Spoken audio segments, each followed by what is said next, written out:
All right, and look who we have here. Boom, we come back with four people, and one of them is the Heat Indexes, Kevin Arnovitz from ESPN, here for all things Heat. All right, we've been talking about LeBron a little bit, but I do want to switch it up and talk X's and O's, Carlisle's and Spos. I couldn't even get through that. The first thing I want to talk That was about awful. is do you think Spoelstra is being outcoached by Carlisle? Carlisle's a great coach. He's very clever. A lot of interesting adjustments. Do you think that Carlisle is winning that battle right now?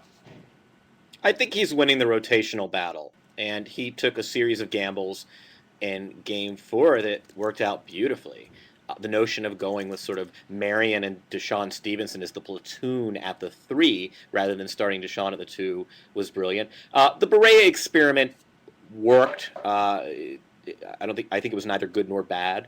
But this also sort of speaks to the margins of success in the game. I mean, let's imagine that Marion's on the bench, which he was for the final several minutes of the game, and let's say that LeBron hits 2 shots, one of which was that leaner on the left side, and there he is beating Deshaun Stevenson with Marion on the bench. How much grief does Carlisle get for benching Sean Marion, who has been unequivocally the best perimeter defender for the Mavs in the final minutes? Yet the gamble pays off. He looks like a genius, and the truth is he has put forward so much ingenuity in this particular series, and they're a great coaching staff. I think the onus is now on Spoelstra to counter, and is he going to be outcoached? I think you get till the next game as a coach to before a verdict should be fully rendered. So we'll see.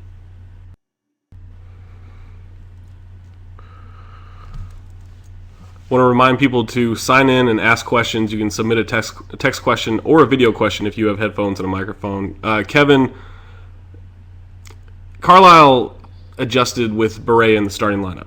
Is it time for Spo to make the same kind of adjustment, maybe throw Chalmers in there, less Mike Bibby to start the game? I mean, what adjustments should Spoelstra make, or should he make any at all? I tend not to invest a lot in who's starting. To me, I want to look at the minutes and number of possessions a guy plays, and Chalmers is getting the lion's share of the minutes, and so I'm cool with that. The adjustment I want to see him make is I want to see him go small again.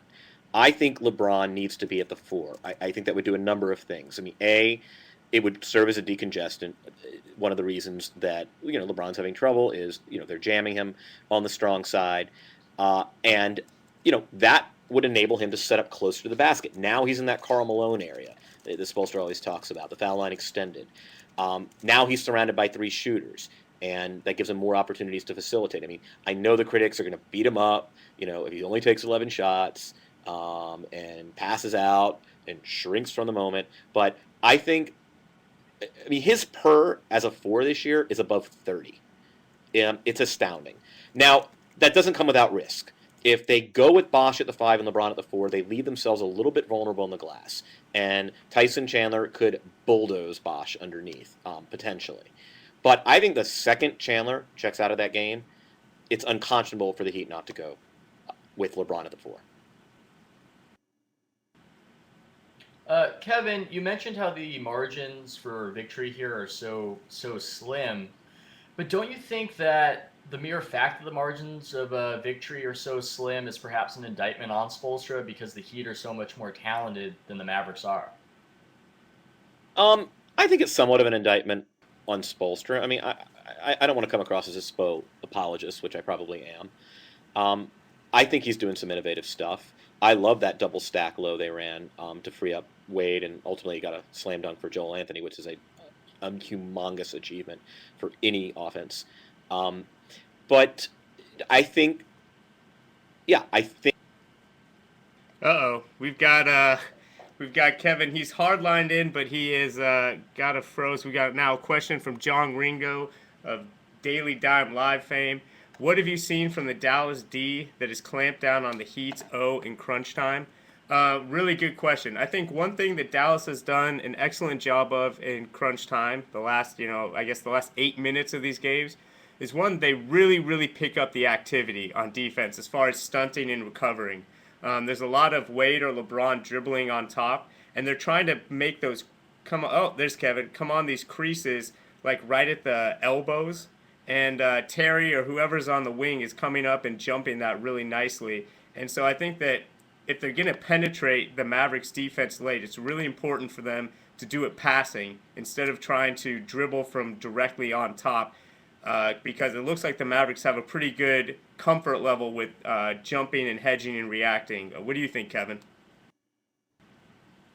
I missed the first part of the question, and I don't know where exactly I cut out. So give me the so let me broad read it themes to you. again. It says, what have you seen from the Dallas D that has clamped down on the Heat's O in crunch time? I mean, one of the things they're doing is, and look, at this point, it's a copycat league, and I don't think, I mean, first of all, I mean, the Dallas zone is original, and in that respect, you know, what's interesting about LeBron is when you watch him handle the ball against the zone, it's almost as if he's waiting for a double team that never comes. I think so much of what drives LeBron, you know, in the half court, particularly late, is he is patiently appraising that floor, waiting for the double team. And it just doesn't come in the zone. I mean, that, in some respects, that's the very nature of the zone. I mean, they're willing to gamble, you know, essentially one-on-one area matchup against LeBron, you know, to prevent penetration. And so he's getting the worst of both worlds. Because of the zone, he's not penetrating, and he's sort of waiting for this second guy to arrive, which is what Boston did, what Chicago did, what most teams do. And it never comes. And so he doesn't have those kick-out opportunities. He's neither penetrator, attacker, nor facilitator in those instances. So I think the zone is causing him fits.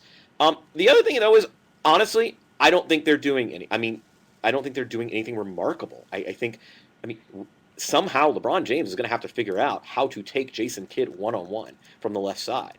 And, I mean, that was the biggest sort of whoa for me in Game 4 was, dude, you got a one-on-one matchup with Jason Kidd. I mean, I don't want to simplify matters. Kidd is a wily defender, but, I mean, come on.